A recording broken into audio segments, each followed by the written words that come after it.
Hi y'all, I'm back at the wobbly table, and let me just check my mic and make sure it's working. I'm back at the wobbly table, and I'm going to talk to you today about how I get ready for fall planting, starting out my new gardening season, um, what I'm getting on hand as far as soil and fertilizers. So I have a bunch of stuff here on the table that I'm going to talk to you about, but I'm going to start first with soil. If you are going to be a good gardener, you have got to have good soil. Potting soil, compost, you've got to use good stuff. You can get started just to get your hands wet and save a little bit of money, but once you start going deep into your gardening journey, making it really your hobby, you're going to want to invest a little bit more in your dirt. I am in Southwest Florida, so our soil is very sandy, not a whole lot of nutrients in it. So I am amending my soil several times a year, adding more good stuff to it.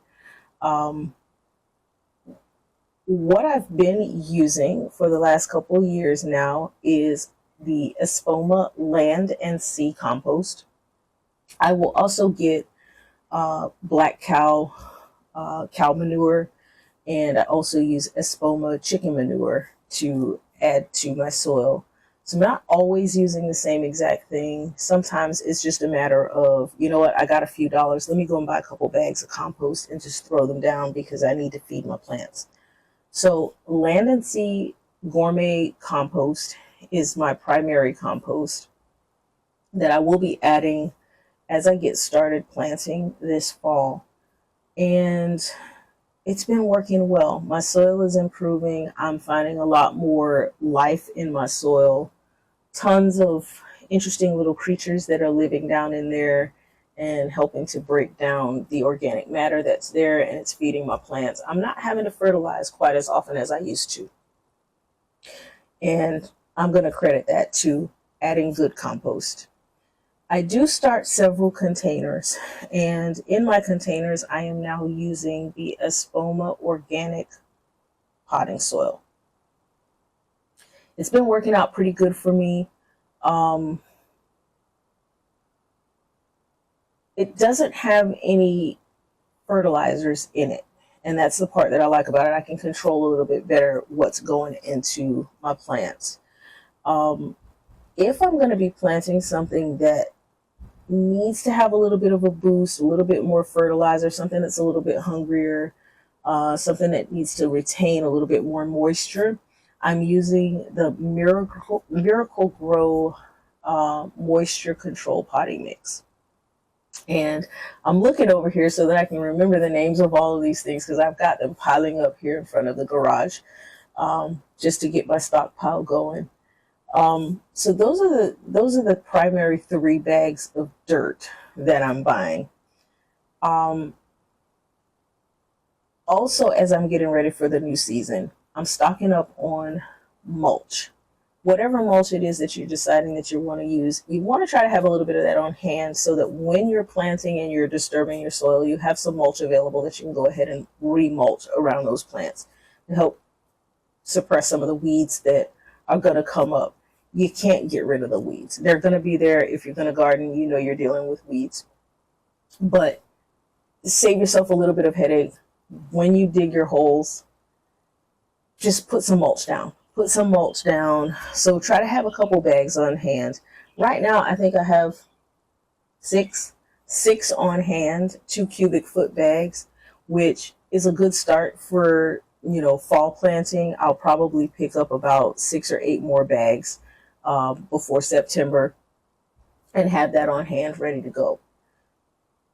Compost, potting soil, mulch. Make sure you've got plenty. If you're not doing any container planting, you don't really have to worry about potting soil. But in a pinch, if you got some potting soil on hand and you need to add some dirt in the spot that you're planting in, you can always throw that down as well, right there onto the ground. It works fine. You just don't ever want to dig dirt out of your ground and put it into a pot. But potting soil on the ground is perfectly fine. Fertilizers. I have several trees in pots. I've got a pear tree, I think 2 pear trees. I've got a couple citrus. I've got a plum, and I've got a nectarine, I believe. I can't keep track. I got so many plants. I did lose my apple trees. I found some low chill apple trees, and they were doing well for a while, and they got attacked by some bug that started to defoliate them, and then after that happened, something else came along and started to eat the wood. So I had to get rid of those. But in my fruit trees, I use the fertilizer spikes by Vigoro for fruit and nut trees. And you just stick spikes in around the plant, depending on the size. You just follow what's on the bag. For my annuals that go in containers, I use the Miracle Grow water soluble fertilizer, and I use it in a hose sprayer attachment just to spray the plants that are in containers. If they're in the ground, they are not getting this. I don't use this in my soil of my garden. Of course, some runs off into the soil from my pots, but this is not what I'm using to overspray my garden. This is specifically for containers because they're short on nutrients because they're in those small containers. In the ground, I use tones, all of them. I use all of them. And the reason I use all of them is because I often have my kids coming out into the garden helping, and it's just easier to have all the tones on hand so that if I'm having them to fertilize roses, I'll tell them, hey, go get a bag of rose tone, look in the cabinet, get a bag of rose tone, come out here, and you're going to go to all the roses and you're going to give them all a handful. Very easy. You don't have to buy all the tones. They are all pretty similar in their formulation. And plant tone is the primary tone. If you only want to use one fertilizer, plant tone. Just go across your entire garden with plant tone and you will be absolutely fine. Your plants will get nutrients. They will do good. This is an organic product, so it's not going to work immediately. It's got to have time to break down, and that's when you're going to need those good bugs down in the ground that are eating this stuff and using it and turning it into the good stuff that you need it to be for your plants. We don't have to worry about it getting hot enough for this stuff to get activated because we're hot enough all year long. We probably have about 30 days out of the year that it's not hot enough to activate the organic fertilizers in their breakdown process. And those 30 days are not consistent. So we're fine. If you're in a colder zone, though, you'll put these things down, and if it's not warm, they're just sitting there in your soil waiting for the sun to come out and wake them up. I don't use every single one that they make because I don't have a purpose for all of them, but I'm going to put pictures up of every single one that I've used, from citrus tone to tree tone, evergreen tone, and all the others that I purchase. Another big thing for me is fish fertilizer. This one is organic as well. I don't know if you can see this. This is my new bottle that just came in, and it's all wrapped up in this plastic. Pretty much everything that I use can be purchased on Amazon or in local stores, so you shouldn't have a problem finding any of this stuff if you're wanting to try it out. The fish fertilizer is just a good general all-purpose fertilizer for any plant. It stinks. Remember that it stinks. Fish should tell you. It does not smell good at all, but your plants love it. Want me to tell you what else loves it? Flies. Flies love it. You put this stuff down, and if you don't hurry up and water it in, you are going to be swarmed by the flies. Now, problems that I have in my garden and how I take care of those. Oh, wait, no, one more. Magnesium sulfate. We've got a ton of palm trees around, and palm trees are notorious for going yellow. And most people will think, oh, they need iron. Most palm trees are really looking for magnesium because several of my plants have magnesium deficiencies more than iron deficiencies. And I'll notice that because I do go around and give them chelated iron and they won't respond to it. Come back and give them magnesium feed and they will start to perk up. Now, sometimes they need both. I'm not going to do a soil test every single time I come out into my garden. I just kind of get to know my plants and learn that, okay, this one's going yellow. I need to give it magnesium. And then vice versa. I know, they need to have some iron. But it kind of takes a little bit of the work off of me if I just go around to the areas that I know those plants are in and give them both magnesium and iron. And then it benefits everything that's in that space. Because I do plant very, very densely, and my plants start to suffer because of that dense planting because they're all fighting for the same nutrients in my sandy soil. So chelated iron.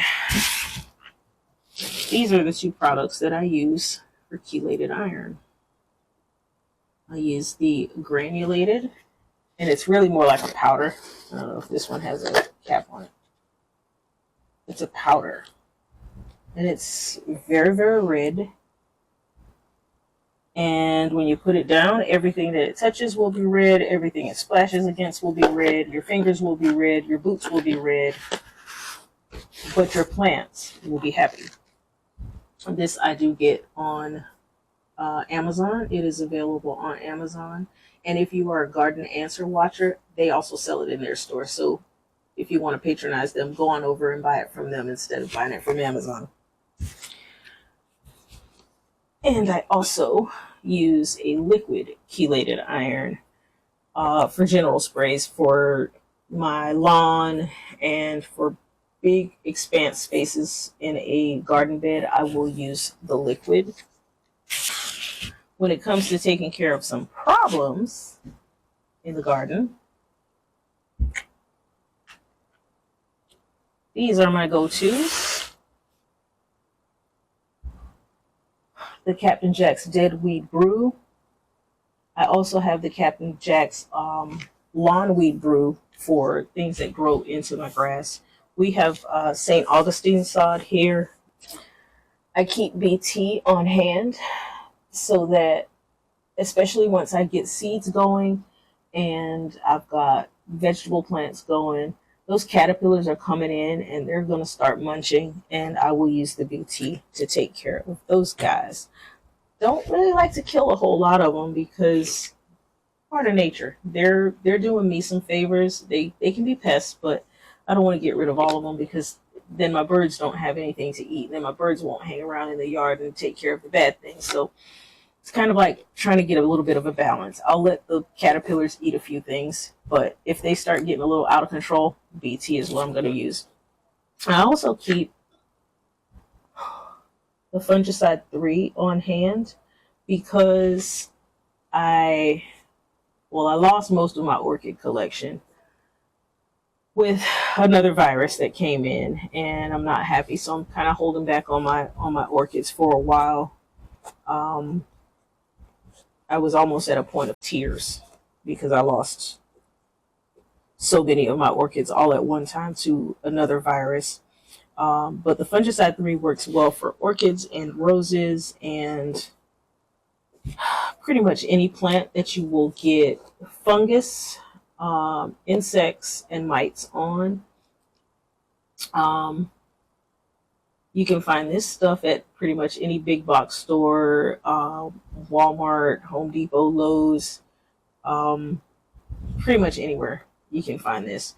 And if you can't, you can get it on Amazon also. So that's pretty much the gamut of the products that I'm using in my garden in the year. I try to keep things mostly organic. Like I said, I do use the Miracle Grow water soluble in my containers for annual plants that are there. If it is a perennial plant, I usually just throw in a little bit of plant tone and call it a day. Um, and if it's a native plant here, I don't really worry about the water soluble in a container because those guys are pretty tough. They can handle our environment, and the container's not going to do a whole lot to knock them off. But tender little flowers and things like that that aren't native here, that are annuals, I will give them the water soluble. Other than that, I try to keep everything organic. I don't want to put a whole bunch of chemicals into my garden because I do interplant edible things, and I want it to be as natural as possible so that the wildlife that's coming in is attracted to it. I don't want things to be pumped up with chemicals and just weird stuff that smells different to the animals and they don't want to come around, or it makes the taste of the plants different and they don't want to come around. I need them here. They all work together, and as long as they're working for me, we'll work together with them. But that's it. That's all I'm doing. I am anxious to get started with fall gardening this year. This summer has been brutal. The heat index has been as high as 112, and it's not been fun. I'm actually sitting here under cover at my front door, and it's pretty pleasant right now. Let's see what they say.